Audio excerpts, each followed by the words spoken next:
Irmãos, abramos nossas Bíblias no livro de Isaías. Isaías, capítulo 54. E vamos ler o verso 13. Isaías 54, 13.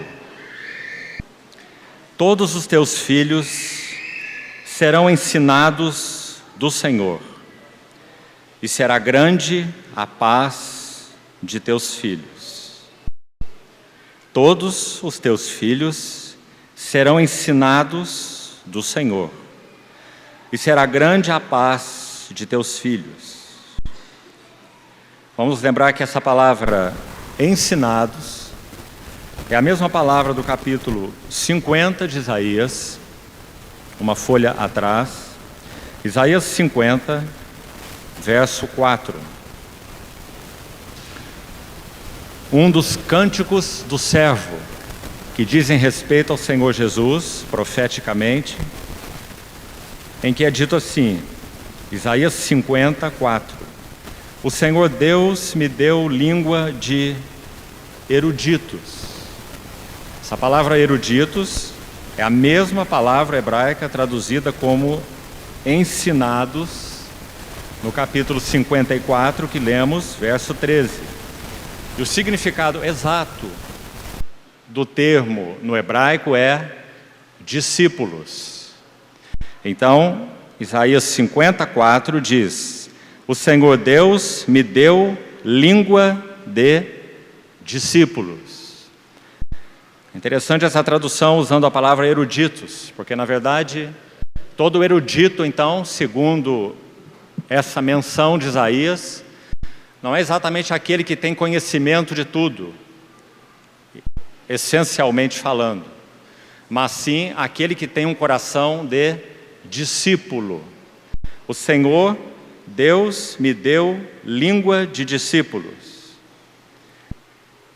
No final do verso ainda, verso 4, desperta-me o ouvido, mesmo verso, Isaías 54, para que eu ouça como os eruditos, mais uma vez, para que eu ouça como os discípulos, ou aqueles que aprendem.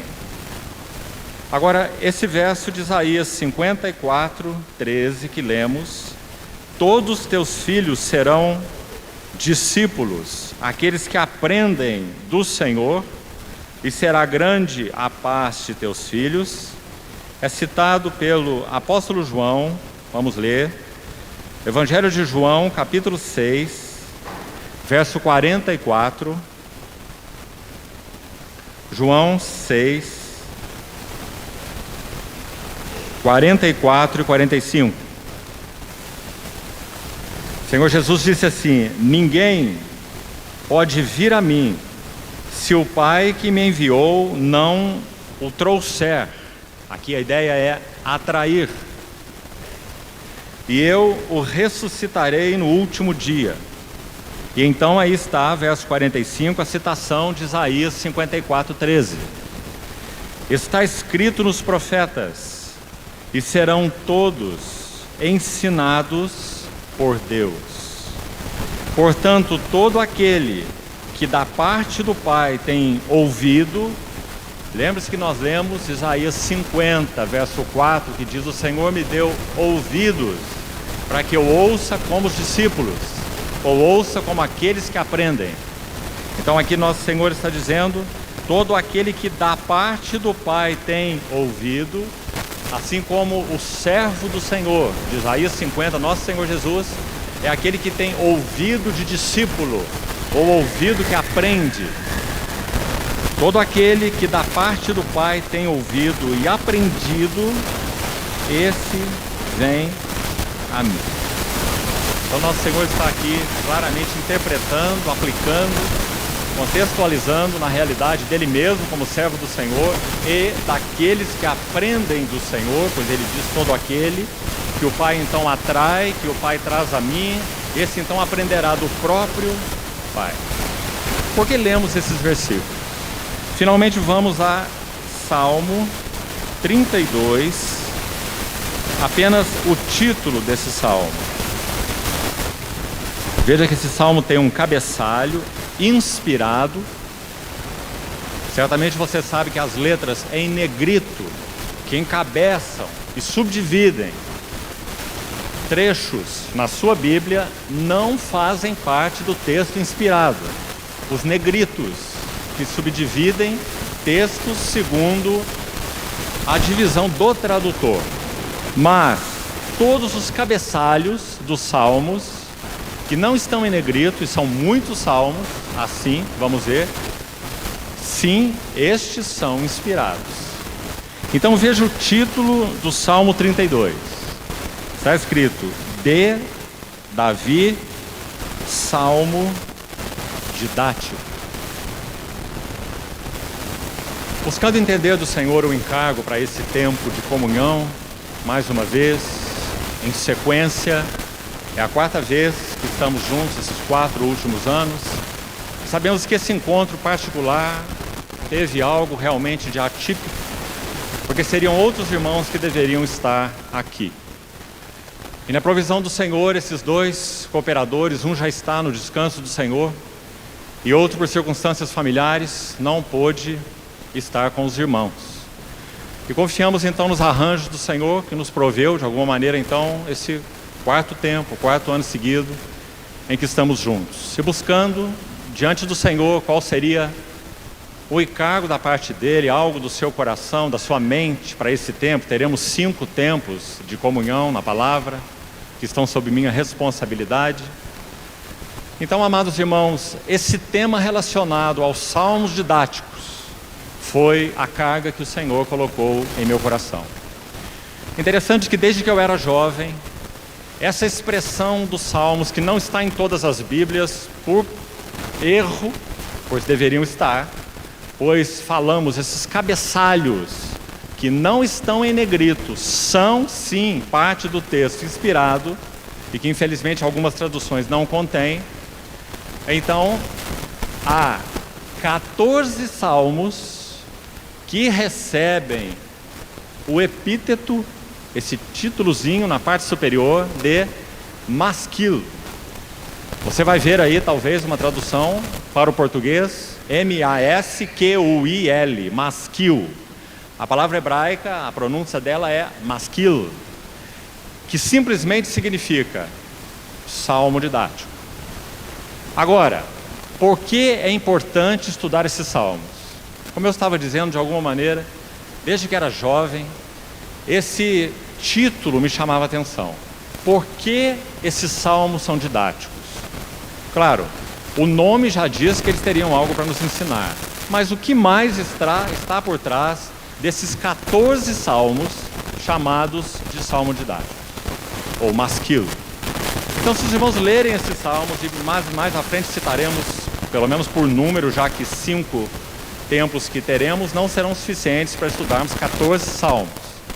Mas nós citaremos todos eles. Você também pode buscar pelos títulos na sua própria Bíblia, nós vamos facilitar para os irmãos, e citar quais são os 14 salmos didáticos, e você vai perceber algo que é então o nosso encargo para os 5 tempos de comunhão que estarão sob meu encargo. Esses salmos apresentam o caminho da experiência espiritual. Guarde isso.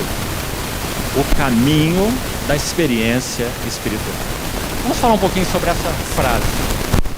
Falar sobre experiência espiritual é um privilégio. Nós vivemos dias, talvez mais do que nunca, por vários fatores que aqui não cabe mencionar nesse momento, em que temos sido uma geração extremamente intelectualizada. Apesar de que a burrice anda galopante, e hoje um aluno de 9º ano mal sabe interpretar um texto, essa é a verdade, nós somos de alguma maneira uma geração intelectualizada. E isso de alguma maneira tem feito muito mal para nossas vidas cristãs. Porque a ênfase é mais ou menos aquela de Descartes: penso, logo existo.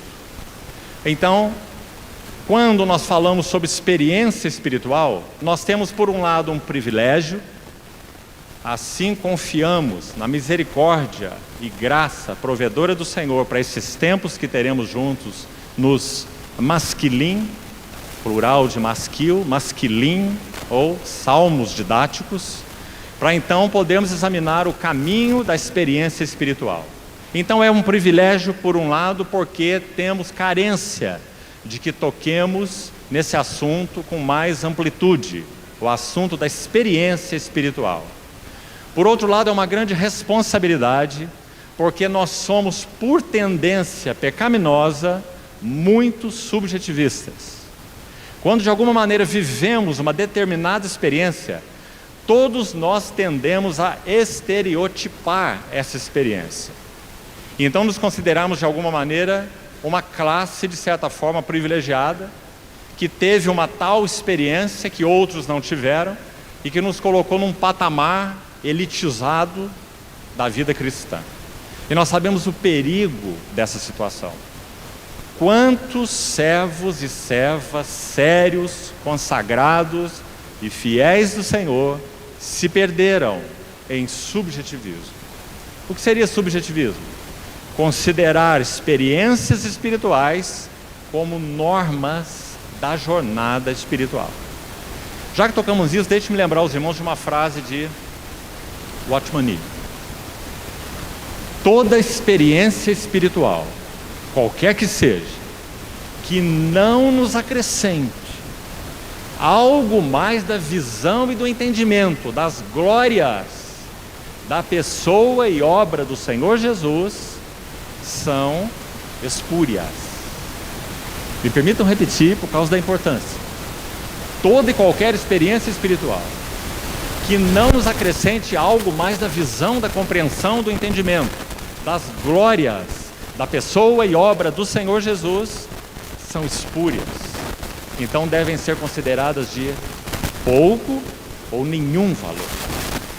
Queridos irmãos, juntamente com outros irmãos aqui, já temos idade suficiente para nos lembrarmos de muitas ondas no meio do povo do Senhor em termos de experiências espirituais. Unção do cai-cai, unção do dente de ouro, unção do grudar na parede, unção do jogar o paletó, unção do riso, a chamada unção de Toronto, não é? E algumas outras coisas mais. Todas essas experiências deram em nada. Aqueles que foram os propagadores dessas doutrinas, boa parte deles já caíram espiritualmente falando, infelizmente. Sem dúvida, certamente, alguns deles pertenciam ao Senhor, talvez todos, o Senhor o sabe, se assim é. Mas o que importa é que suas vidas realmente não demonstraram consistência espiritual, da grande maioria deles. Porque basearam de alguma maneira sua jornada cristã, sua experiência cristã, seu congregar cristão nessas determinadas experiências. E me lembro há 30 anos atrás, talvez 25, 30 anos atrás, quando essa chamada unção do riso estava aí vindo do Canadá para o Brasil, a chamada unção de Toronto, e assediando aí líderes evangélicos de muitos contextos. Então alguém certa vez perguntou a um irmão que hoje já está com o Senhor, partiu para o Senhor com 90 anos de idade, e perguntaram a esse irmão o que ele achava então dessa tal unção do riso. E a resposta desse irmão foi extremamente valiosa. Escute o que ele disse: eu não sei nada sobre essa tal unção do riso, mas eu sei de uma coisa: se o Espírito Santo estivesse lá, eles não estariam dando gargalhadas, mas estariam rolando no chão em arrependimento diante da face de Deus. Então, amados irmãos, esse é o perigo do subjetivismo e das experiências espirituais que carecem de fundamento na palavra de Deus. Por que estamos colocando toda essa introdução? Porque os masquil descrevem o caminho da experiência espiritual. Só que, irmão, não é um caminho de subjetivismo. Nós estamos tratando da palavra inspirada de Deus e escrita pelo Espírito Santo. Então, se nós temos o privilégio de ter um caminho de experiência espiritual traçado na palavra, amados irmãos e irmãs, quanto nós temos que ser gratos ao nosso Deus. Porque Ele nos traçou um caminho de experiência espiritual. E um detalhe mais. Por que nós temos 14 masquil? Há um caminho ascensional. Se o Senhor permitir ainda hoje, pelo menos esse é nosso encargo, nós já iremos estudar o primeiro masquil, que é exatamente esse que nós lemos o seu título, é o Salmo 32. Esse é o primeiro masquil. Não entraremos nele ainda, há algo mais para considerarmos de importância, como uma introdução para todos os masquil, ou masquilim, no plural, os salmos didáticos, que nós estudaremos, então ainda há considerações importantes a serem feitas. Mas escute já isso aqui. Por que o Salmo 32 é o primeiro masquil? Qual o tema do Salmo 32? Você o conhece? Certamente você o conhece. É um salmo que trata de arrependimento. Qual é o primeiro passo da jornada cristã? Há outro? O que Pedro disse no Pentecostes? Quando eles foram perfurados com a palavra de Deus, Atos 2, e Pedro está pregando, e aquelas pessoas compungidas no seu coração, a palavra literal ali é perfuradas, traspassadas no seu coração, perguntaram a Pedro e aos demais irmãos: que faremos, irmãos? E ele respondeu, primeira palavra: arrependei-vos. E cada um de vós será batizado em nome do Senhor Jesus, para a remissão dos vossos pecados, e recebereis o dom do Espírito Santo. Essa é a promessa para vós, vossos filhos que estão longe, todos que o Senhor chamar. Primeira experiência na jornada espiritual: arrependimento. E ainda no Salmo nós temos mais dois assuntos que estão conectados ao arrependimento. Então vamos nominá-los e depois vamos estudá-los mais à frente. Então, arrependimento, perdão, bem-aventurado o homem cuja iniquidade é perdoada. Assim inicia o Salmo 32. Então, arrependimento, perdão e a terceira palavra, justificação. Por que estamos usando essa palavra? Porque Paulo, em Romanos 4, vai citar o Salmo 32. Esse aí, o primeiro masquil. Paulo cita em Romanos 4, que se você conhece bem, é o capítulo sobre a justificação. Quando ele cita o exemplo de Abraão, que foi justificado pela fé e não por obras, Romanos 4, e cita esse texto de Davi do Salmo 32. Assim também Davi declara: bem-aventurado o homem cuja iniquidade é perdoada e cujo pecado é coberto. Então, arrependimento, perdão e justificação. Os irmãos estão vendo esses temas? Toda a obra do Espírito Santo em nossas vidas visa, em primeiro lugar, nos conduzir ao arrependimento. 7 cartas para 7 igrejas. 5 delas nós encontramos a exortação: arrepende-te. Apenas Esmirna e Filadélfia não ouviram essa palavra, porque Esmirna estava sofrendo em fidelidade, ser fiel até a morte, da tia coroa da vida, e Filadélfia mantinha o testemunho do Senhor apesar da sua fraqueza. Todas as outras 5 ouviram do Senhor: arrepende-te, arrepende-te e arrepende-te. E esse é o tema do Salmo 32. Então, queridos irmãos e irmãs, com a ajuda do Senhor, guardem isso nos seus corações. Nós temos um privilégio enorme de termos traçado pelo Espírito Santo um caminho de experiência espiritual. Então nós vamos ser ajudados, nós vamos ser fundamentados e nós vamos ser limitados. Por que limitados? Nós vamos poder checar com humildade aos pés do Senhor se a nossa experiência espiritual confere com o caminho da experiência espiritual traçado pelos masquilim ou pelos salmos didáticos. Os irmãos compreenderam então a beleza e a importância deles? Agora vamos ainda estudar um pouco mais essa palavra masquil. E por que ela é importante? Porque ela vai nos introduzir para todos os 14 salmos. Vamos abrir primeiro um texto para nos ajudar. Gênesis capítulo 3, verso 6. Uma observação importante aqui. Gênesis 3, 6. aqui no livro das sementes, Gênesis, a primeira vez que aparece, obrigado, irmão, essa palavra que vamos citar agora, uma outra palavra hebraica, sakal, S-A-K-A-L, claro que está transliterada para o português, sakal. A palavra masquil, escute então com atenção para você não se perder, ela não aparece em nenhum outro lugar da Bíblia, a não ser nos Salmos, encabeçando os Salmos, apenas nos Salmos didáticos masquil, somente aí, em nenhum outro lugar de toda a Bíblia. Particularmente, é claro, masquil é uma palavra hebraica, nos 39 livros do Velho Testamento. Se aparecesse em outro lugar, nós já poderíamos receber alguma ajuda do que exatamente significa masquil. Mas então, os eruditos vão nos ajudar, aqueles que conhecem a língua hebraica profundamente. Então, veja o que eles vão nos dizer. Que essa palavra que citamos aí por último, sakal, S-A-K-A-L, essa palavra é a base e é a palavra que comunica a ideia para a palavra masquil. Então aí sim, nós temos a palavra sakal no Velho Testamento, nos 39 livros, 63 vezes. Então, é claro, nós vamos citar só 3 ou 4 aqui. Mas nós vamos receber já bastante ajuda. A palavra, o termo sakal, segundo esses eruditos, que conhecem então a língua em profundidade, ela fornece a ideia, a base para a palavra masquil, que só aparece nesses salmos.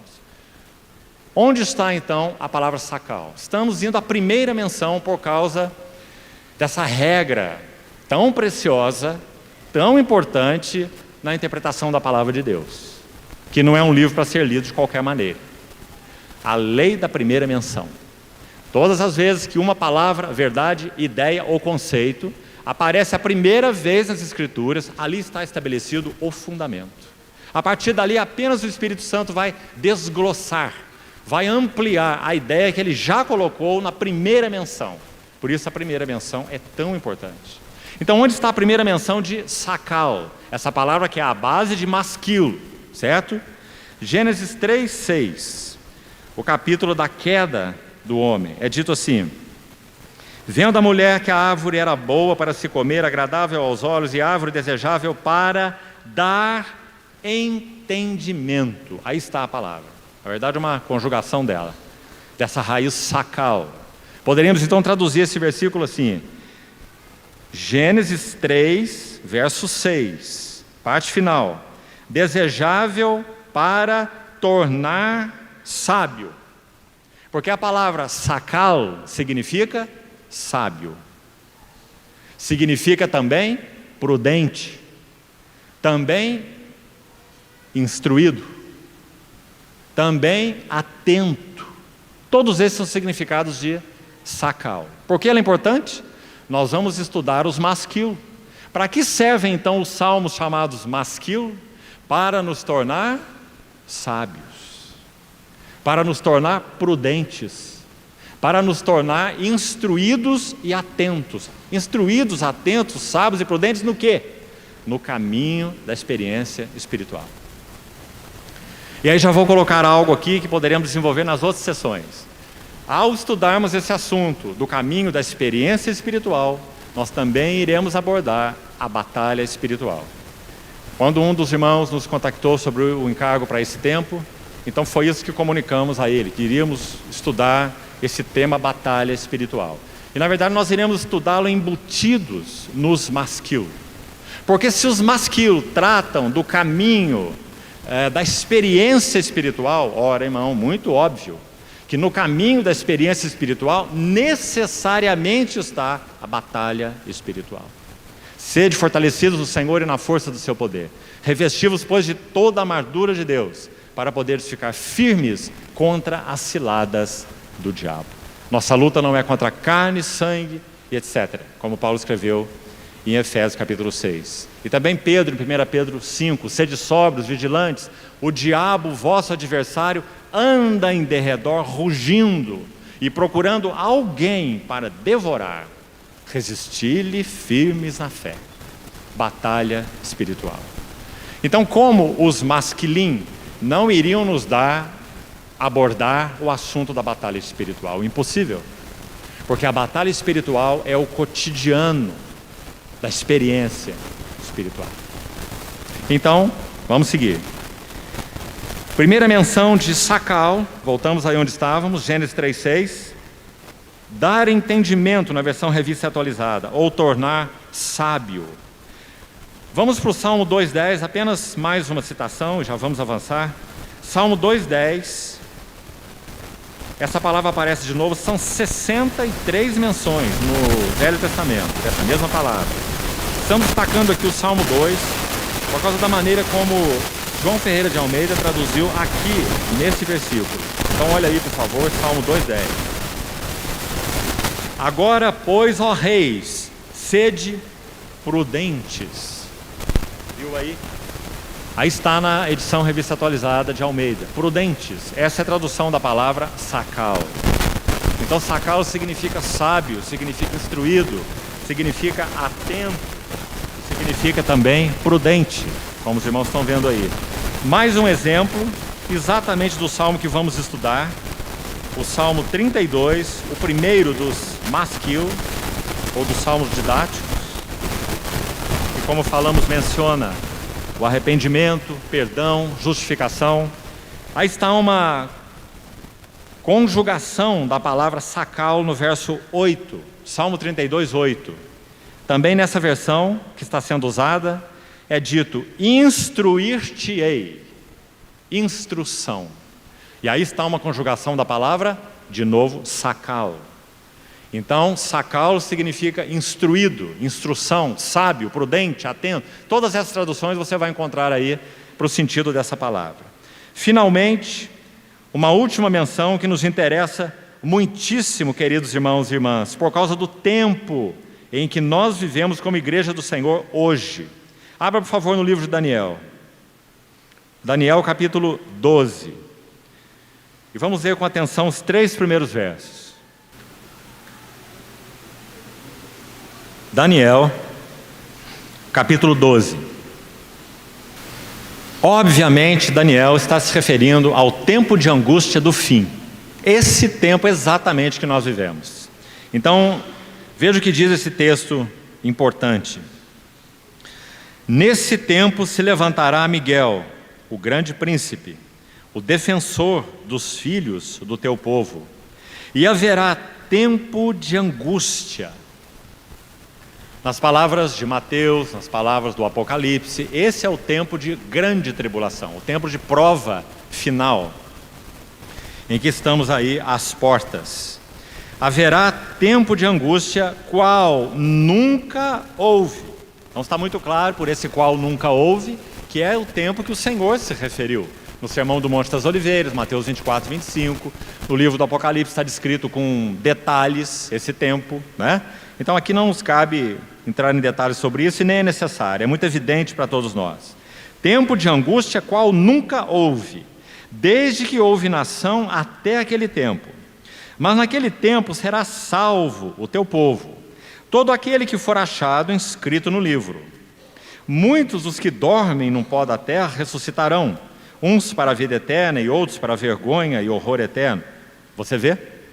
Se referindo aos dias que antecedem a vinda do Senhor e os dias da vinda do Senhor. Tempos de angústia que antecedem a vinda do Senhor. E o versículo 2, ressurreição, tempo da vinda do Senhor. Agora, o nosso interesse aqui é o verso 3, porque aqui está de novo a palavra sacal. Veja. Os que forem sábios. Aí está a palavra. Sábios. Pois resplandecerão como fulgor do firmamento. E os que a muitos conduzirem à justiça, como as estrelas, sempre e eternamente. Agora eu queria fazer a junção de algumas coisas aqui. Por favor, preste atenção para você não se perder. Tempo de angústia, versículo 1, já explicamos. Qual nunca houve. Parte final ainda do verso 1. Naquele tempo será salvo o teu povo, ou seja, o Senhor guardando o seu povo nesse tempo de angústia, conforme Ele prometeu. Verso 3. Os que forem sábios resplandecerão como o fulgor do firmamento, e os que a muitos conduziram à justiça, como estrelas, resplandecerão também, não é? A mesma ideia do início, do verso 3, resplandecerão como o fulgor do firmamento, e resplandecerão como estrelas sempre e eternamente. Por que estamos lendo esse texto? De novo, a palavra sakal é a base da palavra masquil. E os salmos didáticos, os masquilim, vão nos ensinar o caminho da experiência espiritual, para que sejamos sábios, instruídos e prudentes. Com que finalidade? Parece que o capítulo de Daniel deixa isso tão maravilhosamente claro. Para que nós, queridos irmãos e irmãs, no tempo de angústia, no qual sem dúvida nenhuma a igreja já está e já vive, quando a verdade anda cambaleando nas praças, nenhuma geração viu isso e vê isso como a nossa. Vivemos num mundo chamado pelos filósofos, psicólogos atuais, sabe de quê? Você já tem ouvido essa expressão? Pós-verdade.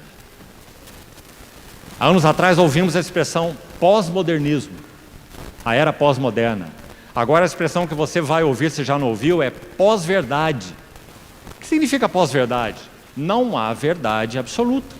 A minha verdade e tua verdade. E cada um de nós deve andar segundo a sua verdade. E aí os psicólogos, usando essa ideia, dizem assim: enfrente e conheça a verdade a respeito de você mesmo. É uma frase muito delicada, que tem que ser compreendido com muito cuidado. Muito mais num mundo pós-verdade. Não há uma verdade sobre mim, uma verdade sobre você. Há a verdade com V maiúsculo, eu sou o caminho e a verdade. Então essa verdade aplicada sobre nós é luz nas nossas trevas. Cada um de nós e todos nós somos igualmente trevas. E assim é nosso coração. Agora, o que o mundo diz? Que nós estamos numa hora da pós-verdade. E cada um deve ter a sua verdade e andar segundo ela. E é claro que isso é o clímax do subjetivismo.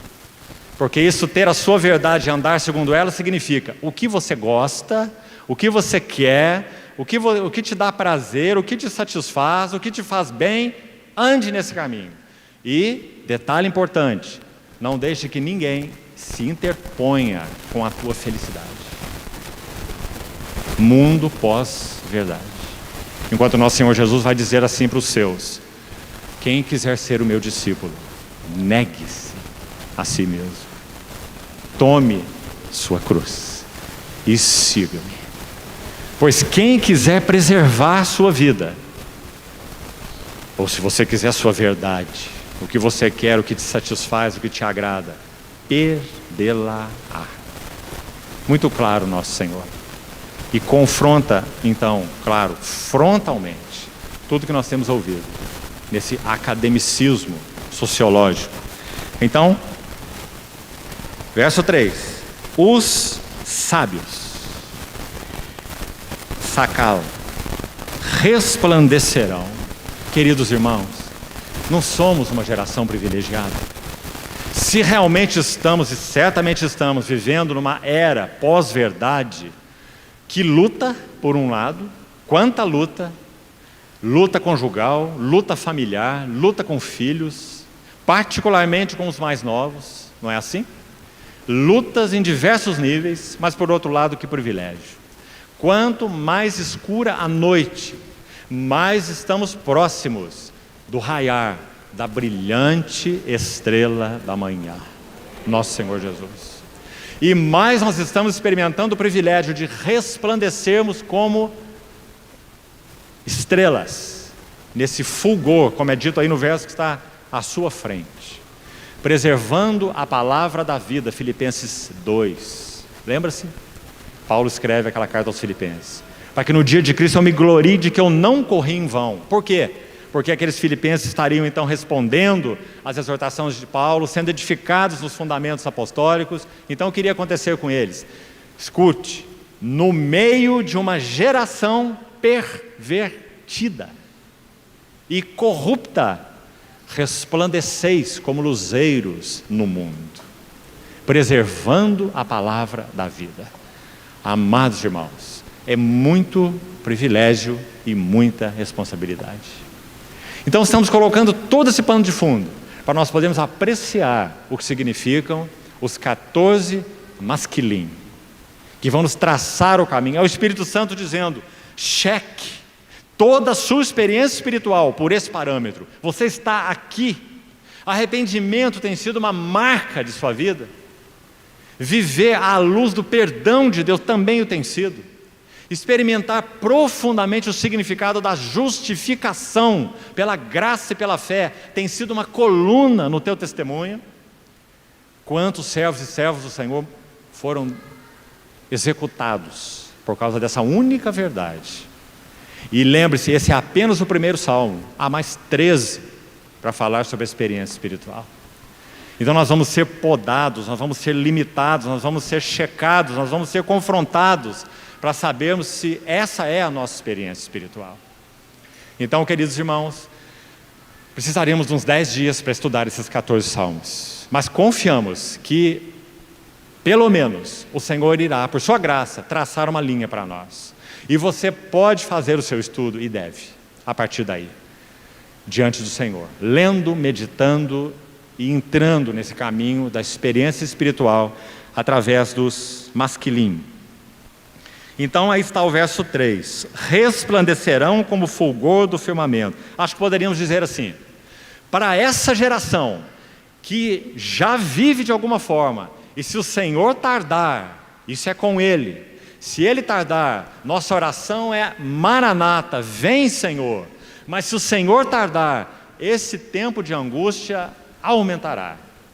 Então, para estes sábios, como Daniel diz aí no verso 3, dos últimos dias, do tempo da angústia, esses masquilim terão um valor muito particular, porque traçarão para nós o caminho da jornada espiritual, da experiência espiritual.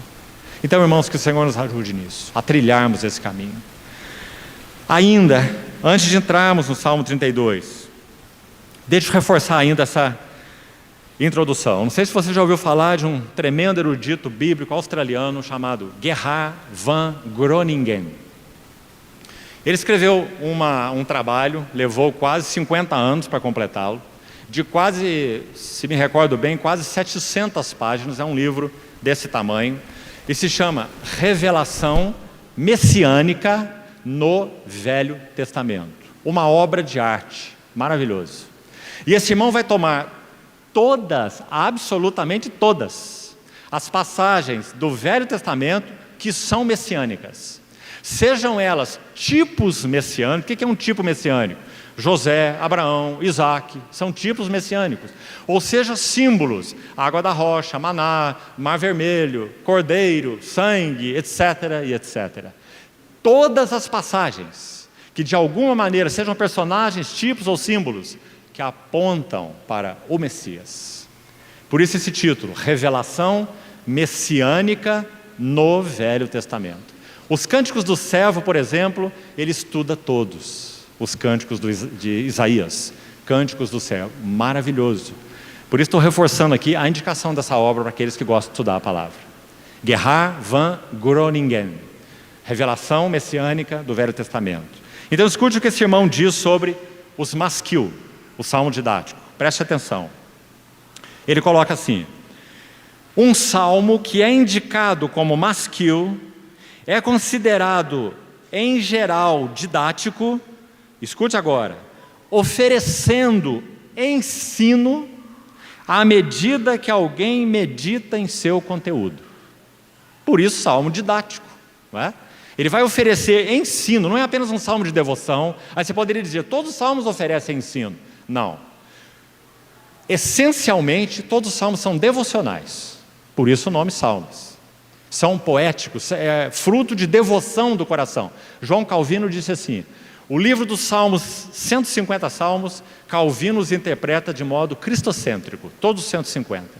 Ele diz: os salmos são tão maravilhosos porque eles têm capacidade como nenhuma outra parte das Escrituras, de tocar, segundo as palavras de Calvino, as cordas mais profundas do coração humano. Por quê? Porque os poetas colocam em cânticos aquilo que experimentaram em sofrimento. Esse é o motivo. Então, os salmos são particularmente devoção, adoração, rendição a Deus. Agora, os masquil, mais que isso. Os masquil são ensino. Então, de novo, o que esse irmão disse. Masquil é considerado em geral didático e oferece ensino à medida que alguém medita no seu conteúdo. Viu então a importância desses masquilim? Vamos então citar quais são eles, para que os irmãos possam fazer, inclusive, estudo posterior, já que não teremos tempo para os 14. Então vamos lá. O primeiro é o Salmo 32, que já citamos, e coloca então a base. Lembre-se da lei da primeira menção. Se o 32 é o primeiro masquil, ele vai colocar o fundamento. Qual é o fundamento da experiência espiritual? Arrependimento, perdão e justificação. Eu já me arrependi, eu já fui perdoado, eu já fui justificado. Se você pensa assim, cuidado, irmão. Certamente você já foi justificado. E certamente você já arrependeu, já foi perdoado inicialmente. Mas arrependimento, perdão e o gozo da justificação são experiências perenes. Por isso o crescimento na experiência cristã e na jornada cristã, ele não é simbolizado assim, como uma jornada reta, você sabe. Ele é simbolizado assim, como um redemoinho transformador. Deus, do meio de um redemoinho, falou a Jó. Jó 38. Filipenses 3, 12. Prossigo para o alvo, para o prêmio da ascensional, soberana, vocação de Deus em Cristo Jesus. Paulo. O que Paulo quis dizer com vocação soberana? Vocação ascensional. Hebreus 3:1, santos irmãos que participais da vocação celestial. Então, por que o crescimento espiritual é simbolizado com essa helicoidal? Nosso irmão também, saudoso em Cristo, hoje com o Senhor, Christian Shen. Tivemos o privilégio de conviver com ele tantos anos e o ouvimos dizer tantas vezes, usando a experiência da estrutura da criação física, já que esse era o objeto do seu estudo, físico que era. A estrutura da criação é helicoidal. Uma planta cresce de maneira helicoidal. Uma folha parte de um caule de modo helicoidal. A estrutura do DNA é helicoidal, porque a estrutura da vida é helicoidal. É assim na vida natural e é assim na vida espiritual. Nós crescemos de modo helicoidal. O que isso significa? Significa que se nós aqui no primeiro nível experimentamos arrependimento, perdão e justificação, esse assunto não está terminado. Quando nós contemplando, preste atenção, contemplando como por espelho a glória do Senhor, somos transformados de glória em glória, na sua própria imagem. Quando nós subimos um degrau, se é assim que podemos dizer, por um lado, por outro lado é descer, né? O crescimento cristão é do 10 para o 0, por um lado, né? Mas quando avançamos algo com o Senhor, então vamos experimentar as mesmas verdades que já conhecemos, em níveis mais altos. Que maravilha, irmãos, amados. Então, Salmo 32 coloca o fundamento, arrependimento, perdão, justificação, que por toda a nossa jornada com o Senhor estamos experimentando. Arrependimento não é um ato, ele inclui um ato, mas arrependimento, sobretudo, é uma condição do coração, de espírito. Nós devemos nos manter em arrependimento diante do Senhor. O que isso significa? Significa um coração, um espírito que diz assim: não sou, não posso e não tenho. Nossa natureza usa essas frases exatamente ao contrário. Eu sou, posso e tenho. Para avançarmos no caminho da experiência espiritual, nós temos que nos manter num espírito de arrependimento. E não irmos de gole em gole em atos de arrependimento. Inclui isso também. Se ofendemos o Espírito Santo, então ele nos convence de pecado, e Romanos 2, a bondade de Deus nos conduz ao arrependimento. Romanos 2,4. Mas não apenas de um ato, mas arrependimento, sobretudo, é um espírito, como nós falamos. Todas aquelas 7 igrejas caíram, porque perderam o espírito de arrependimento. De alguma maneira se desviaram daquilo que o Senhor tinha confiado a elas. Então o Senhor tem que dizer: arrepende-te, arrepende-te, volta. Né? Então, Salmo 32, os irmãos estão anotando aí, né?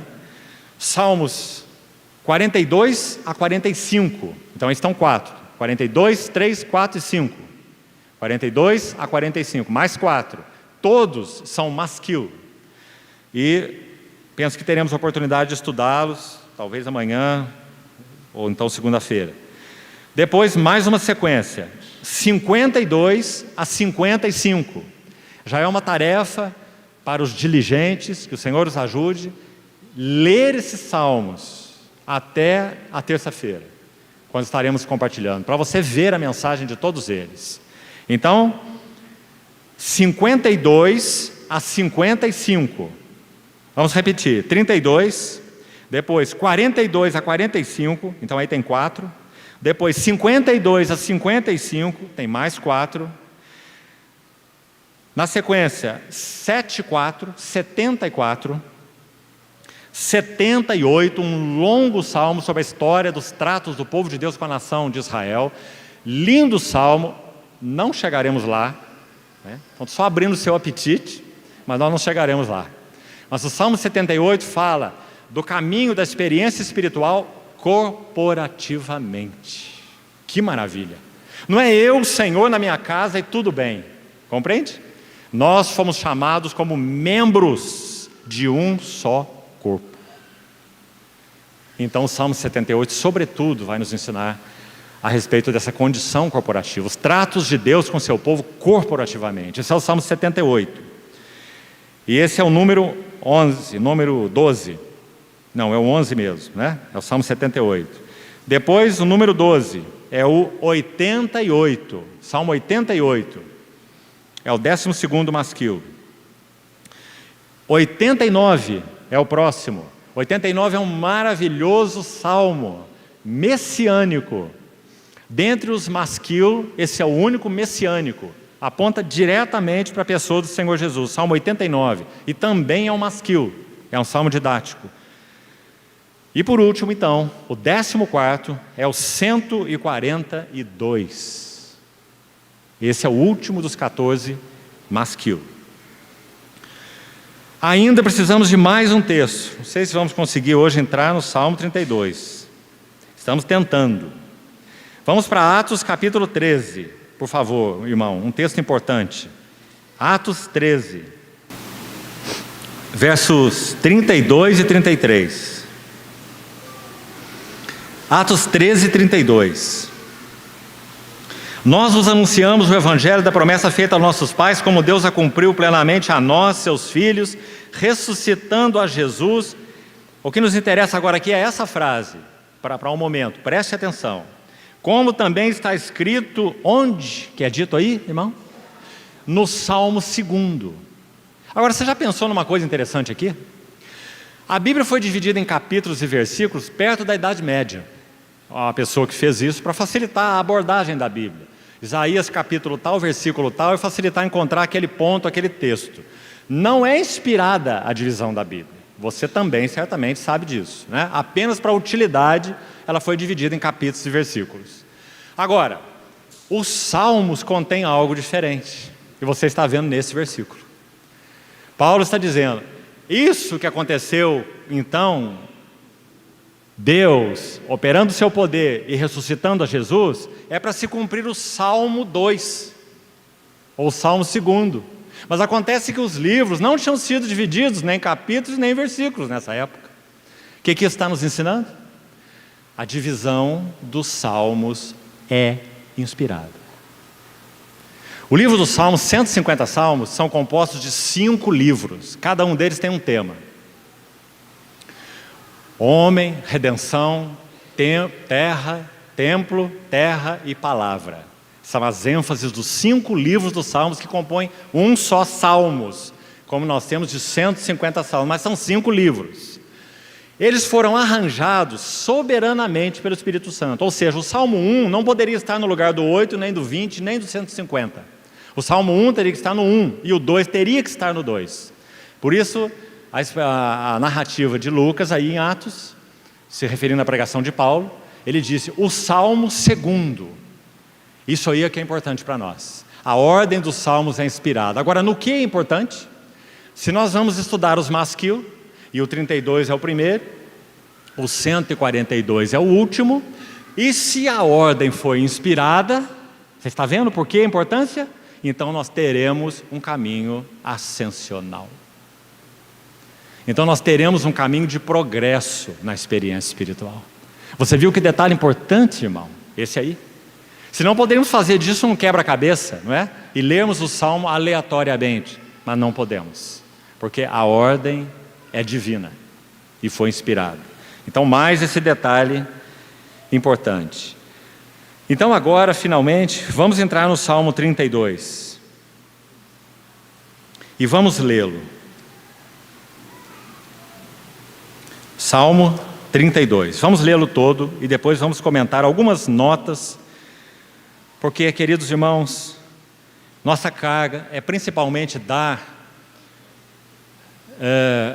traçar, com a ajuda do Senhor, essa trilha, para que então cada irmão, na sua diligência, aos pés do Senhor, possa ler todos os Masquil, estudá-lo, orar sobre eles, meditar neles. Lembre-se do que disse Van Groningen.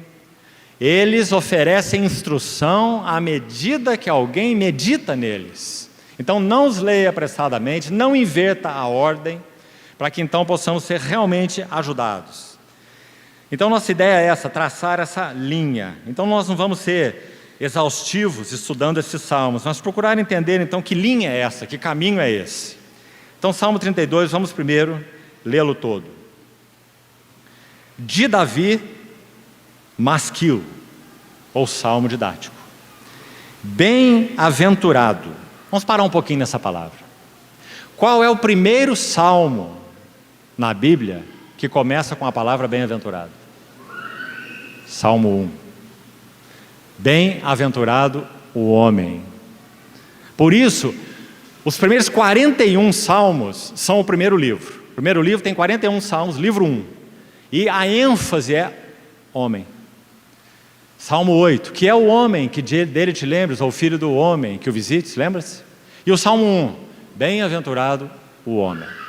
Então, Salmo 1, bem-aventurado o homem que não anda no conselho dos ímpios, não se detém no caminho dos pecadores, não se assenta na roda dos escarnecedores, antes o seu prazer está na lei do Senhor, na sua lei medita de dia e de noite. Vamos até aí.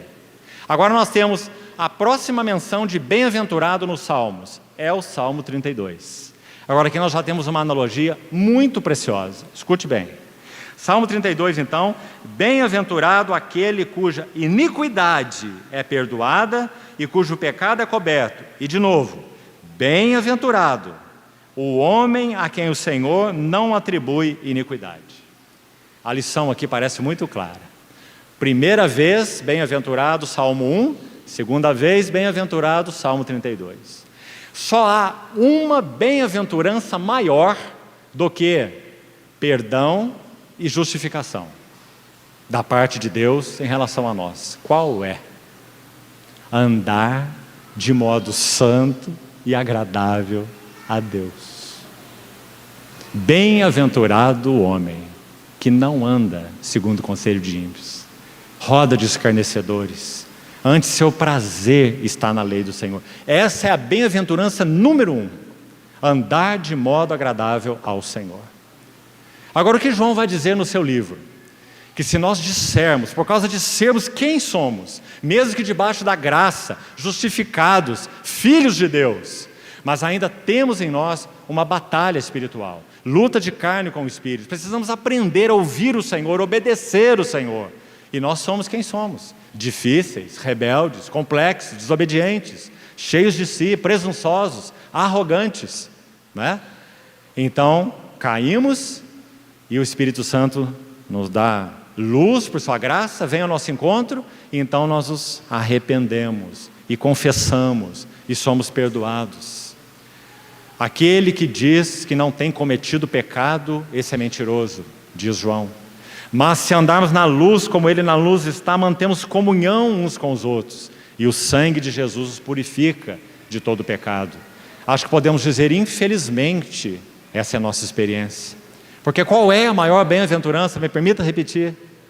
Não anda no conselho de ímpios, não se assenta em roda de escarnecedores, não anda em conselho de pecadores. Antes, ou ao invés disso, seu prazer está na lei do Senhor. Essa é a bem-aventurança. Mas por causa de sermos quem somos, então nós carecemos do perdão de Deus. Carecemos de que o Espírito Santo nos conduza de novo e de novo a arrependimento. Então, essa relação do Salmo 1 com 32 é muito nítida, por causa dessa palavra bem-aventurado. Bem-aventurado aquele cuja iniquidade é perdoada, cujo pecado é coberto. Bem-aventurado o homem a quem o Senhor não atribui iniquidade, e em cujo espírito não há dolo. Se o Senhor permitir, amanhã pela noite, nós estudaremos o Salmo 51. Salmo 51 não é um masquil. Você está com a lista aí e já viu. Mas ele é um dos 7 salmos chamados penitenciais. Esse Salmo 32 é um masquil e é um salmo penitencial. São 7 os salmos chamados de penitenciais. Depois nós citamos para os irmãos quais são. Dos 7, 5 deles são de Davi. Você vê por que Davi foi chamado de o homem segundo o coração de Deus? Os 7 salmos de penitência, 5 são de Davi. Dentre eles, o Salmo 32 e o Salmo 51. Quando Davi, volte para o masquil aí, 32, e você já vai entender o que queremos dizer. Quando Davi começa esse salmo com bem-aventurado, se você ler outras versões, e mesmo o sentido dessa palavra na língua original, o que é mais importante, mas vá para outras versões. Há uma versão em inglês, não me lembro exatamente de memória agora qual é, que introduz esse salmo assim: all happy men, ó homem feliz. Compreende? Ó homem feliz, ó homem feliz. Esse é o sentido de bem-aventurado. Agora, 2 vezes nesse salmo, verso 1 e verso 2, ó homem feliz, ó homem feliz.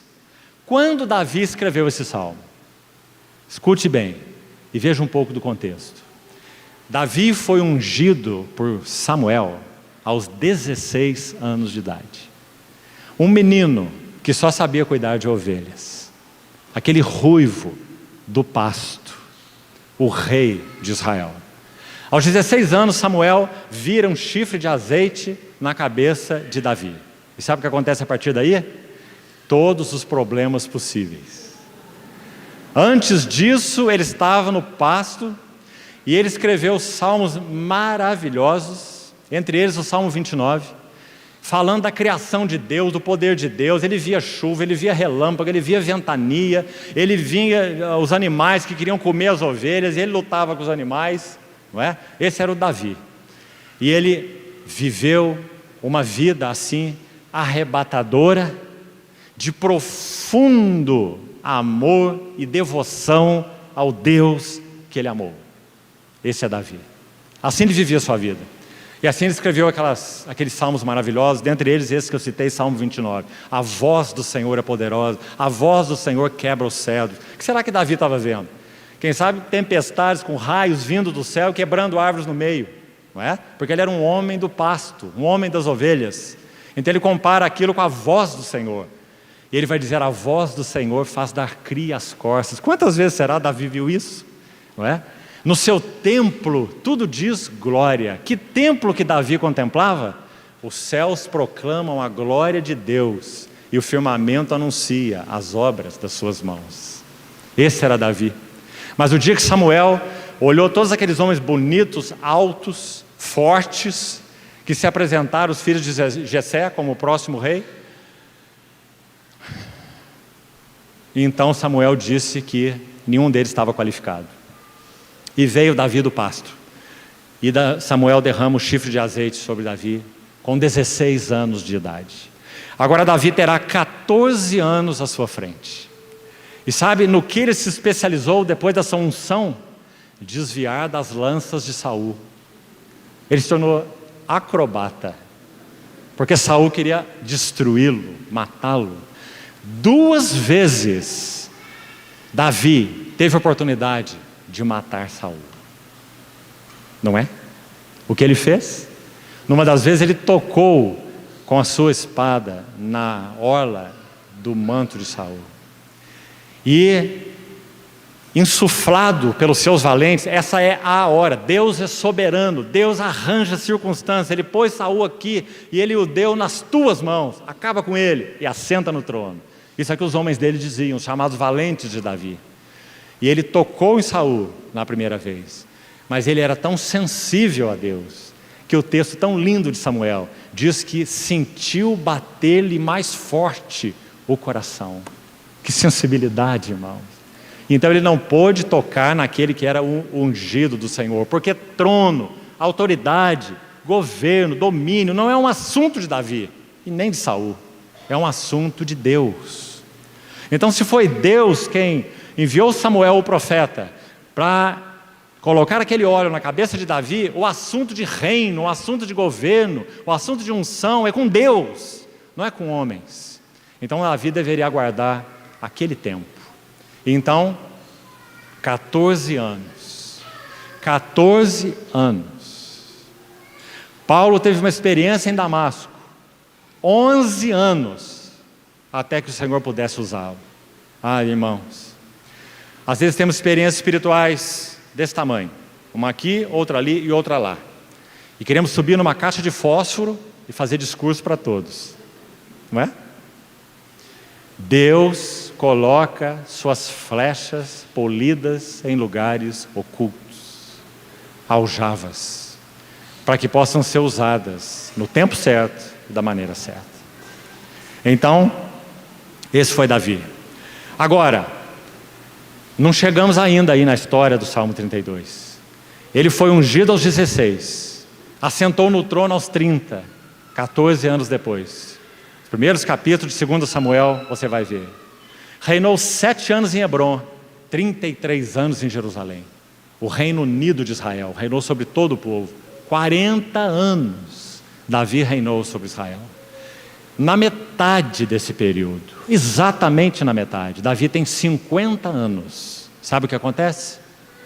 O adultério com Batseba e o crime de Urias.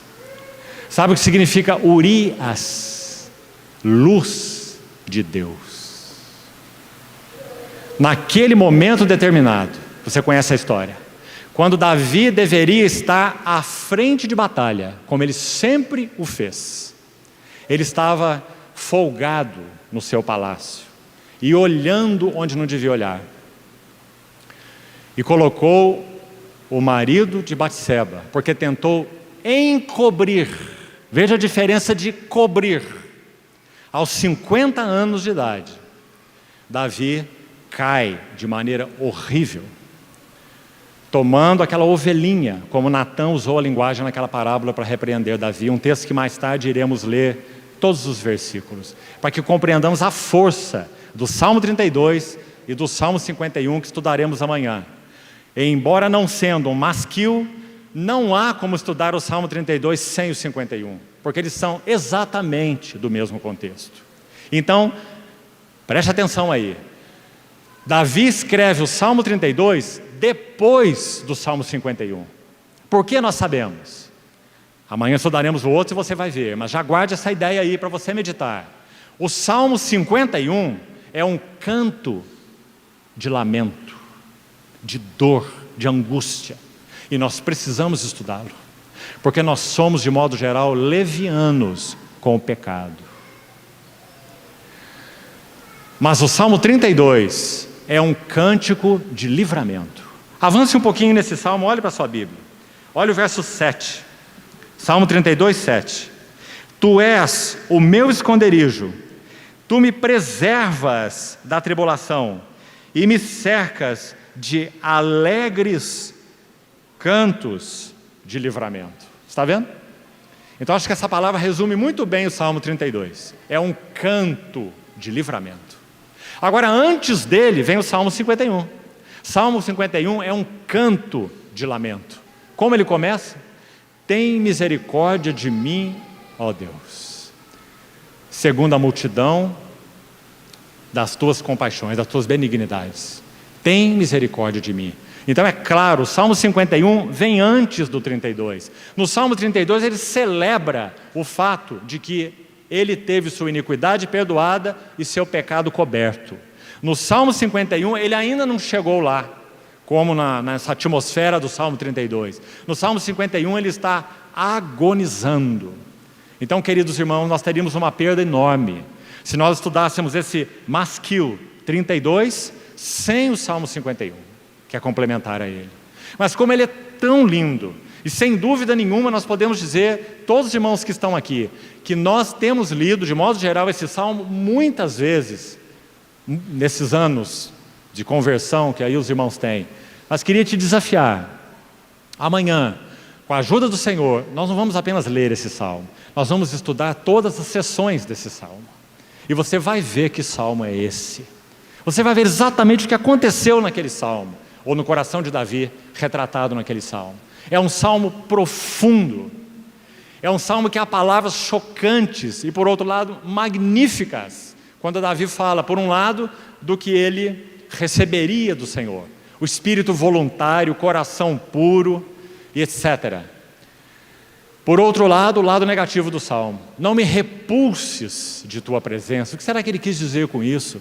Não me retires teu Santo Espírito. O que isso significa? Torna-me a dar a alegria de tua salvação. O que é isso? Sustenta-me com um espírito firme, estável, inabalável. Que salmo esse, amados irmãos? E vamos ver depois como ele termina. Então, antes do Salmo 32, o masquil, o primeiro masquil, arrependimento, perdão e justificação, nós temos o 51. Agora aqui um detalhe importante. E aí precisamos de novo da ajuda dos eruditos. E é um detalhe muito importante.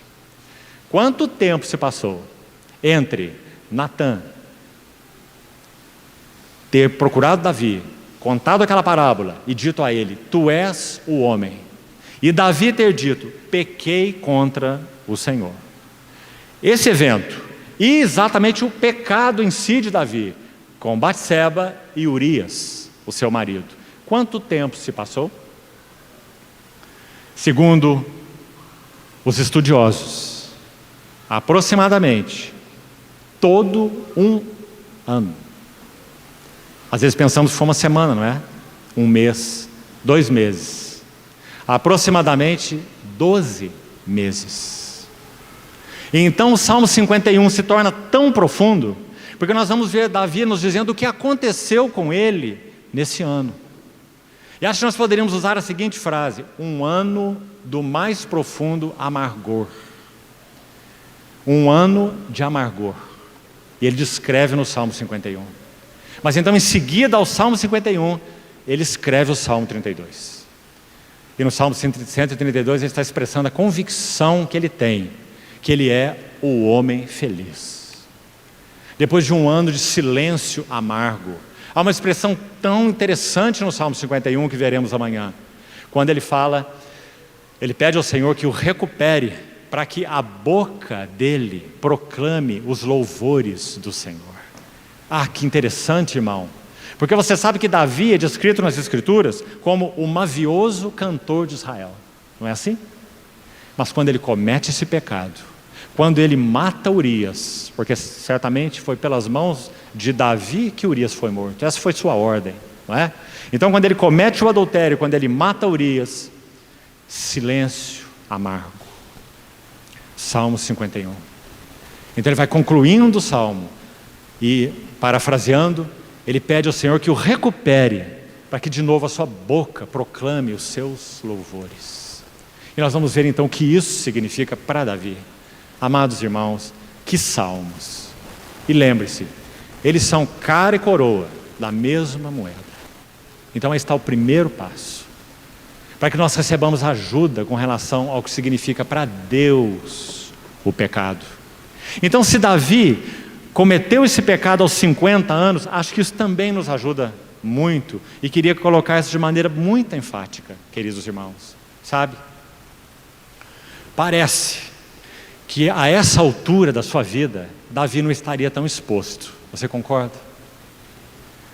Um jovem que foi ungido aos 16 anos, que assentou no trono aos 30, que reinou 20 anos já em Israel. Até aqui seriam 7 em Hebron, 13 em Jerusalém, sobre todo o povo, o Reino Unido. Só se dividiu depois, você sabe. Tremendo rei. Ele mais que ninguém manejava aquela espada. Seus valentes já eram algo tremendo. Você já leu certamente sobre os valentes de Davi. E podemos dizer que o maior valente dos valentes era o próprio Davi. Não é?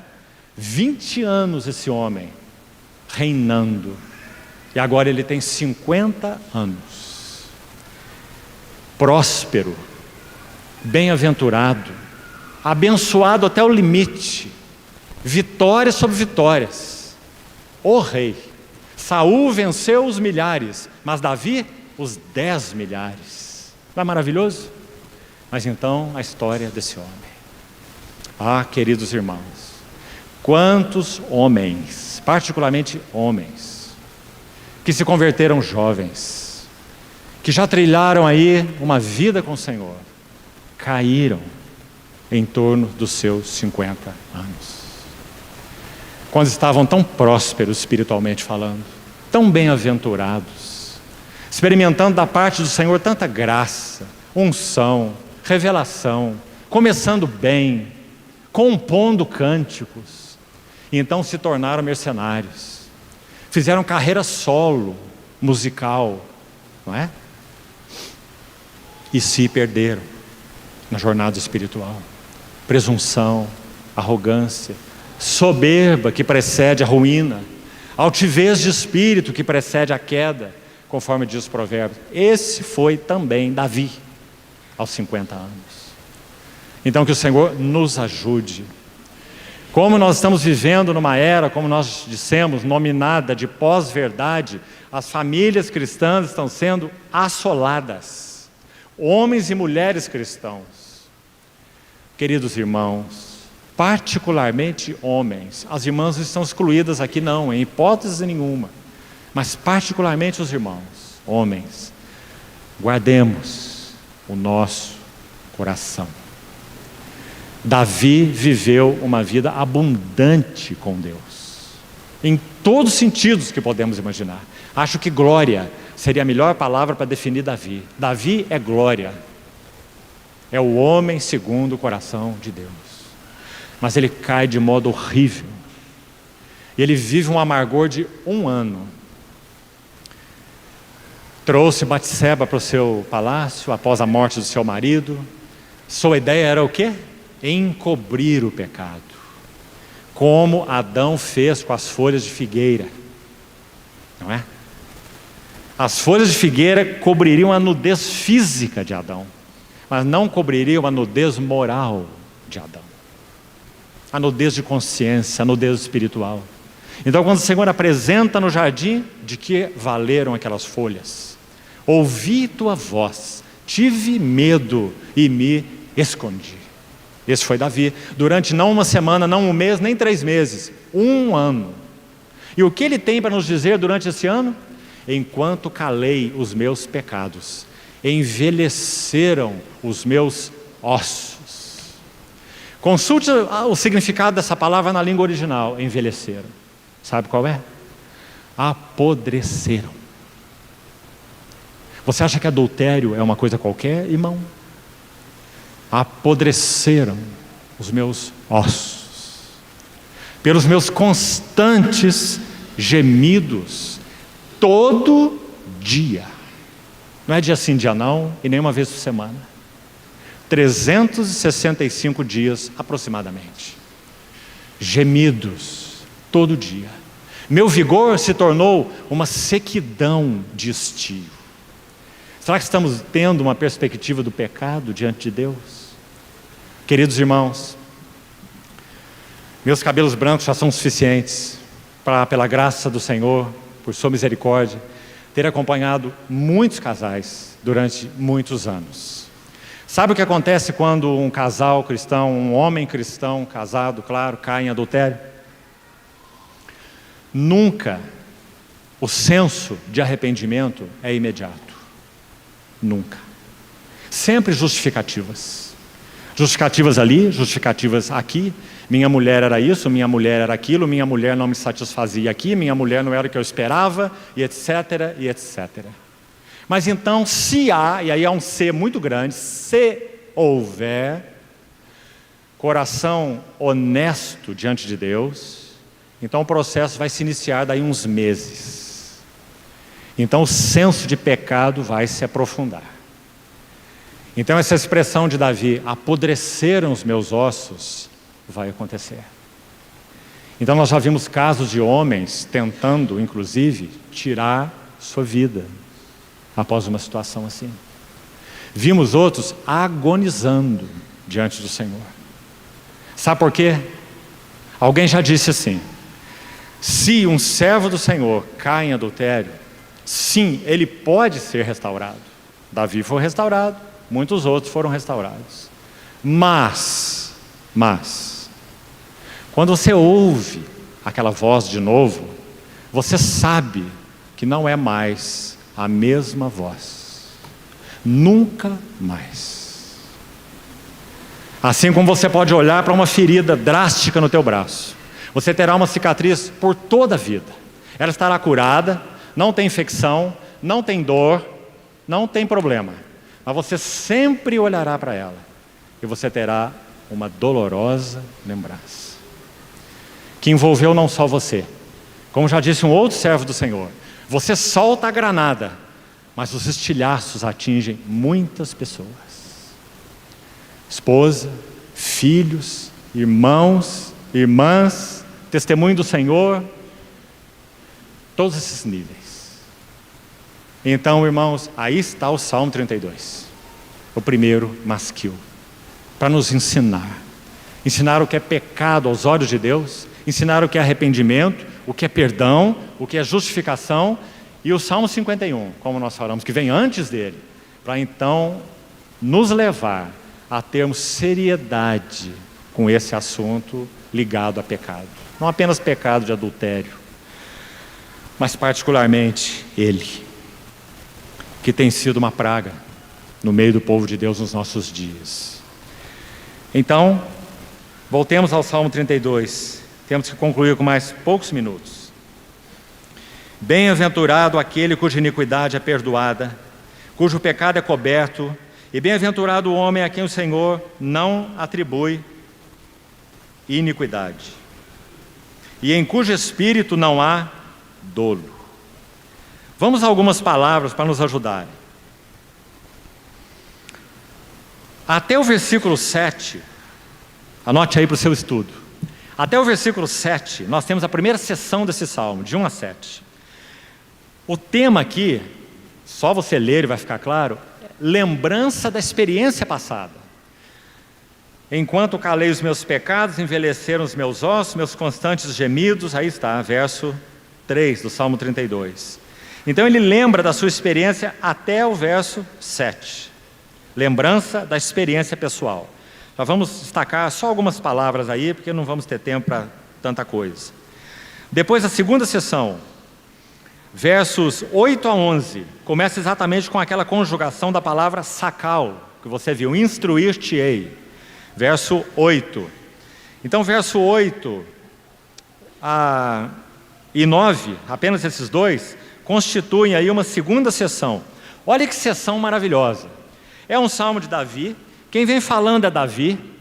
Ele está falando da experiência dele, lembrando a experiência dele, como já explicamos. Mas então, olhe para a sua Bíblia. Quem que está falando? Instruir-te-ei, te ensinarei o caminho que deves seguir, e sob as minhas vistas te darei conselho. Não sejais como o cavalo ou a mula sem entendimento, os quais com freios e cabreços são dominados. Acho que, irmãos, não teria uma outra maneira de chamarmos essa pequena sessão de 2 versículos de a voz do céu. Porque quem está falando não é Davi. Davi está descrevendo alguém que está falando. E, obviamente, esse é Deus. Depois dele proclamar essa bem-aventurança da iniquidade perdoada, do pecado coberto, do espírito sem dolo, então ele anuncia como que uma voz do céu dizendo a ele: eu te instruirei. A palavra sacal. Eu te farei sábio, eu te farei atento, eu te farei instruído, prudente. Eu te instruirei debaixo das minhas vistas. Que são esses dois versículos? Uma amorosa, atenta e fiel instrução paterna do Pai Celestial. Muito linda, irmãos.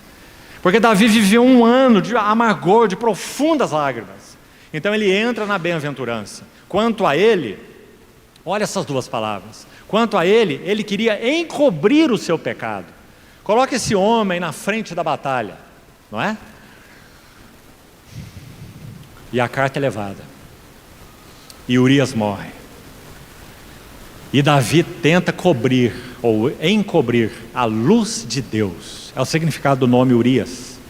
De alguma maneira, Deus desejava dar uma luz a Davi através de Urias. Porque se Urias voltasse para casa, a situação seria descoberta, obviamente.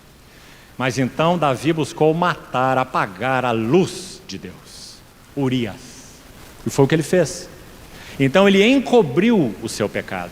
E quando ele encobriu o pecado, apodreceram seus ossos. Então ele diz no Salmo 32, confessei-te o meu pecado, e a minha iniquidade não ocultei. Quando? Quando Deus vai usar uma segunda luz. A primeira luz se foi, Urias. Deus usou a segunda luz, Natã. Com aquela história que nós ainda vamos ter que ler, talvez amanhã. Tremenda, de 2 Samuel. E o que acontece então naquela história? E quando Natã ouve de Davi, tu és o homem. No texto original, amanhã vamos examinar, aqui na tradução em português, está escrito assim, pequei contra o Senhor. Mas na língua original, são só duas palavrinhas. Assim Davi respondeu a essa luz que veio através de Natã. Ele diz, pequei, Senhor. Quando Natã diz, tu és o homem que matou aquela cordeirinha única, daquele homem que só tinha aquela que criava nos braços dele, enquanto você tem um rebanho e não tirou nenhuma do seu rebanho para fazer um banquete para os seus convidados, mas você, sendo o rei que é, foi lá na casa do teu servo e tomou a única cordeirinha que ele possuía e matou para o seu deleite. E a consciência de Davi estava tão acusada, ossos apodrecidos. Ele diz assim, fiz nadar o meu leito em lágrimas. Nós vamos ver amanhã. E a consciência dele tão atordoada, que quando ele ouve essa parábola, ele responde de acordo com a sua consciência. Você consegue perceber? Por isso ele é tão duro, tão rude, porque isso é o que ele está experimentando na sua consciência. E então Natã pergunta, o que deve ser feito a esse homem? Parafraseando, né? Isso aconteceu no meu reino? Quem foi que fez esse absurdo? Davi diz, você, tu és o homem. Então a luz de Deus vem a Davi e ele diz, pequei, Senhor. Duas palavras. 1 ano depois. Então ele escreve o Salmo 32. Porque Natã diz para ele, e o Senhor te perdoou o teu pecado, não morrerás. São as palavras de Natã. Mas tem um mas, que nós vamos ler amanhã. Tem um mas. E o mas seria, a espada do Senhor não se afastará da tua casa. O primogênito de Davi se chamava Amnon, e Amnon cometeu incesto com a sua irmã. O outro filho de Davi, o terceiro, se não me engano, chamava-se Absalão, e Absalão usurpou o trono de seu pai. Há perdão, mas há sequelas. Porque o perdão de Deus não anula a colheita. Mas se nós recebemos o perdão de Deus real, genuíno, fruto de um arrependimento genuíno, então nós teremos graça para suportar a colheita. Isso que precisamos compreender, queridos, para não brincarmos com o pecado. E lembre-se, aí está o primeiro masquil. Nós não estamos apenas trazendo uma palavra de exortação para nós nessa noite. Não. Nós estamos estudando o caminho da experiência espiritual, como já explicamos tanto. E aí está o primeiro masquil de Davi. Por que o primeiro masquil de Davi é o salmo que tem a ver com o seu pecado? Porque o Senhor quer nos ensinar profundamente o que isso significa aos olhos de Deus e na nossa experiência. Então, sigamos. Olha as palavras que dá a terceira sessão. Estávamos aí, né? Vamos dividir primeiro. Temos mais 7 minutos só. A última sessão, versos 10 e 11, forma aí uma terceira sessão. Então, na primeira, Davi, de 1 a 7, Davi faz uma lembrança da sua experiência pessoal. Versos 8 e 9, ele enuncia, expressa uma voz maravilhosa do céu. Ele estava lá alienado de Deus, né?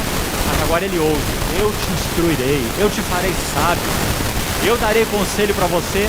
Olha que linda expressão. Amanhã vamos ver melhor no outro salmo, no 51. Eu vou te instruir debaixo das minhas vistas. Isso fala da criancinha pequena que não tem juízo, compreende? Que não sabe direito o que está fazendo, mas que o pai não tira dela os seus olhos.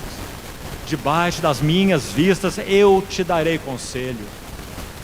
E no próximo verso, o Senhor, ainda falando com Davi sobre esse coração rebelde por natureza que ele tem, nós também. Não seja como um cavalo, como uma mula sem entendimento, que com freio, com cabrestos são dominados. Não, não assim. Mas debaixo de minhas vistas eu te darei conselho. E quem são esses sacal, como nós vimos? Isaías 50. Ele me desperta os ouvidos toda manhã, para que eu ouça como os eruditos, né? Os que aprendem, os discípulos. Essa é a voz do céu que Davi ouviu depois de um ano de amargura. Então, que salmo maravilhoso, irmãos. E por último, os versos 10 e 11. Olha a conclusão de Davi: muito sofrimento terá de curtir o ímpio. Davi não era um ímpio, Davi era um justo, mas ele andou de modo ímpio. Então ele faz essa conclusão: é muito sofrimento. Pedro chega a dizer: é como uma porca lavada que voltou ao seu lamaçal, e um cão que volta ao vômito. Aquele que conheceu a verdade, mas colocou-a de lado de alguma maneira. Seja a verdade objetiva, a verdade doutrinária, ou seja a verdade na experiência, né? Mas o que confia no Senhor, a misericórdia o assistirá. E então o verso 11, tão lindo, ele termina esse salmo assim: alegrai-vos, regozijai-vos e exultai. Olha essas 3 palavras. É um apelo a esse regozijo e alegria no Senhor. A palavra alegrai-vos significa isso mesmo, alegria ou regozijo. A palavra regozijar tem um sentido mais específico, muito interessante. Fala de pular de alegria. O homem que estava nadando num leito de lágrimas, agora está dizendo: pulem de alegria. E a última palavra, exultai, vai mais longe, por isso ele encadeia essas palavras. Exultai é uma palavra que significa um grito de alegria, um brado de alegria. Por quê? Bem-aventurado aquele cuja iniquidade é perdoada, cujo pecado é coberto, aquele a quem o Senhor não atribui iniquidade e em cujo espírito não há dolo. Mas por que o Senhor não atribuiu essa iniquidade a Davi, e ela não permaneceu sobre Davi, e foi o juízo de Davi, e o conduziu a uma alienação completa de Deus? Por quê? A resposta está em um outro salmo, o Salmo 22. Deus meu, por que me desamparaste? Porque se acham longe do meu salvamento as palavras do meu bramido? A palavra bramido que o Senhor Jesus usa no Salmo 22, Salmo 22, 1. Deus meu, por que me desamparaste? Porque se acham longe do meu salvamento as palavras do meu bramido. Está dizendo que o nosso Senhor Jesus na cruz bramiu: Deus meu, por que me desamparaste? Essa expressão, esse termo, é usado por Davi nesse salmo no verso 3, olha aí: enquanto calei os meus pecados, envelheceram os meus ossos pelos meus constantes Bramidos, é a mesma palavra do Salmo 22:1. Aquele bramido do nosso Senhor Jesus na cruz é o motivo pelo qual Davi poderia ter um fim nos seus próprios bramidos. Porque o nosso Senhor Jesus foi aquele que foi alienado, absolutamente alienado do seu Pai, por causa do pecado. Davi encobriu o pecado, mas um dia ele descobriu, por revelação, que Deus cobre o pecado, não encobre. Davi o encobriu e apodreceu. Deus o descobriu através de Natã e então o cobriu. Graças ao Senhor. Quando nós encobrimos o pecado, apodrecemos. Quando Deus o descobre, é para que o possa cobrir. Bem-aventurado o homem cujo pecado é coberto. Então, ainda precisamos terminar, porque amanhã não vamos ter tempo. Suporte um pouquinho mais. Quais são essas palavras importantes do versículo 1 e 2? Olha aí de novo, Salmo 32. Perdoada, iniquidade perdoada, localize aí. Pecado coberto, marque também a palavra coberto. Perdoada, coberto e não atribui iniquidade. Esses três. Veja o sentido. Primeiro, perdoada, sentido original. Tirar ou levantar uma carga. É isso que Davi está experimentando.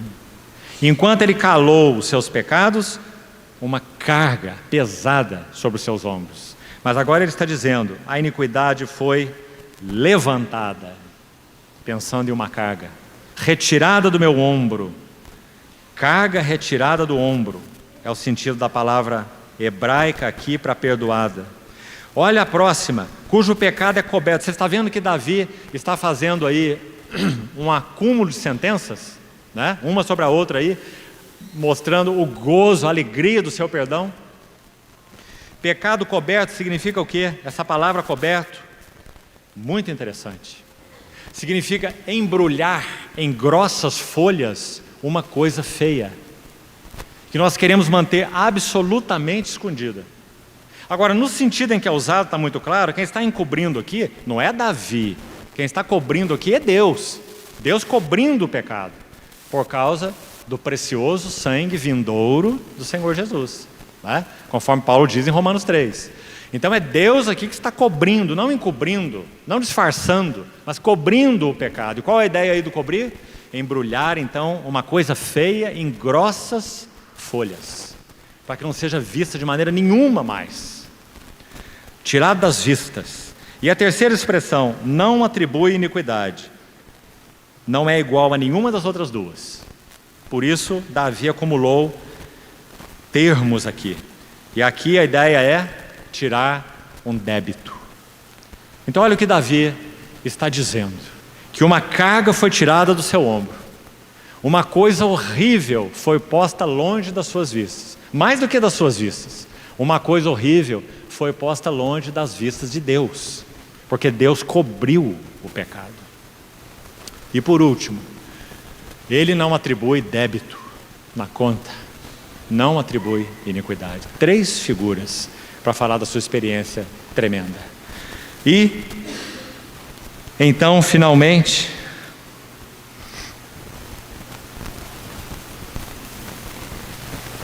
escute o que disse um irmão. Vamos concluir com isso, terminamos agora. Uma droga repugnante é adicionada à bebida excitante e intoxicante que a tentação oferece. E embora o seu aroma seja inicialmente disfarçado pelo sabor do pecado, o seu amargor é persistente e lento. No caso de Davi, quase 1 ano. E apega-se ao paladar muito depois de ter sido experimentada. Compreendeu? A droga empolgante e excitante da tentação é misturada com um veneno tal que, após passar o prazer inicial, essa coisa repugnante apega-se ao paladar e o seu amargor é persistente e lento. E é sentido muito tempo depois de ter sido experimentado. Irmão, creio que essa é realmente a grande lição que o Senhor quis nos dar no primeiro masquil.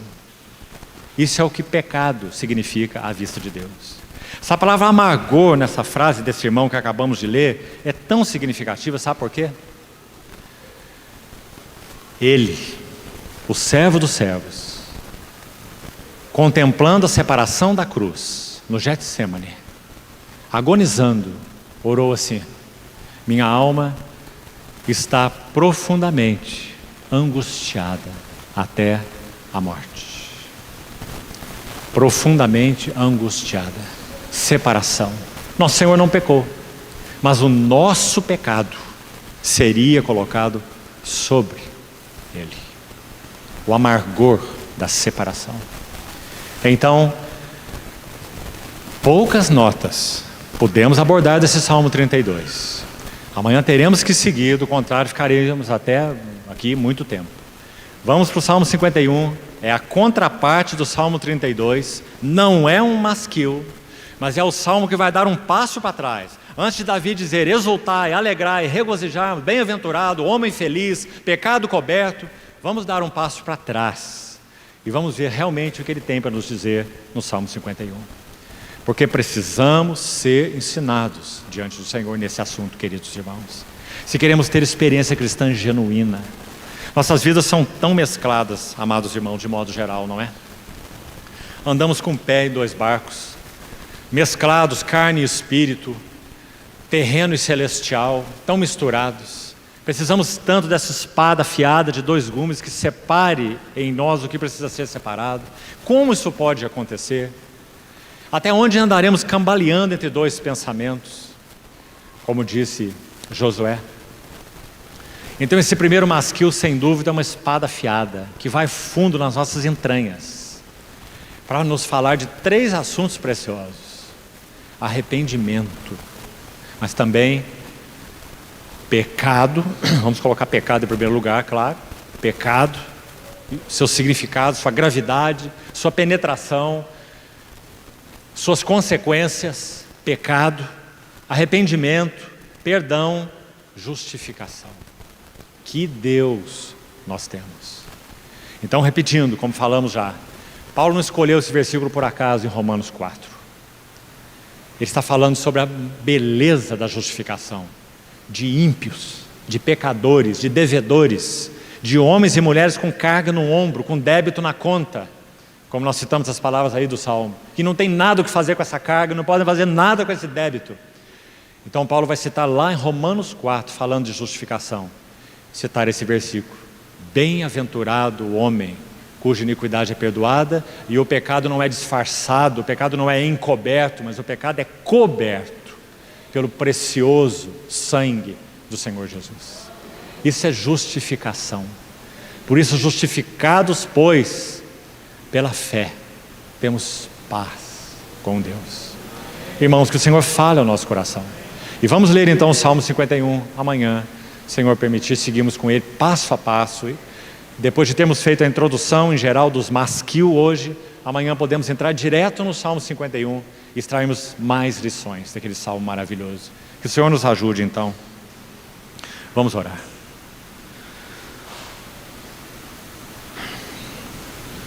Senhor, encomendamos a Ti a Tua palavra, encomendamos nossas vidas, Te pedimos que Tu, fiel sumo sacerdote, tome a adaga afiada de dois gumes e penetre os nossos corações. Precisamos ser divididos, Senhor, e separados, alma e espírito juntas e medulas. Vem expor nossas entranhas em Tua presença. Queremos, na Tua luz, ver a luz. E também Te louvamos, exultamos, regozijamos, porque de Ti recebemos perdão, justificação, porque nosso pecado foi coberto, nossa iniquidade perdoada. Mas, Senhor, ajuda-nos a ver o pecado como o Senhor o vê.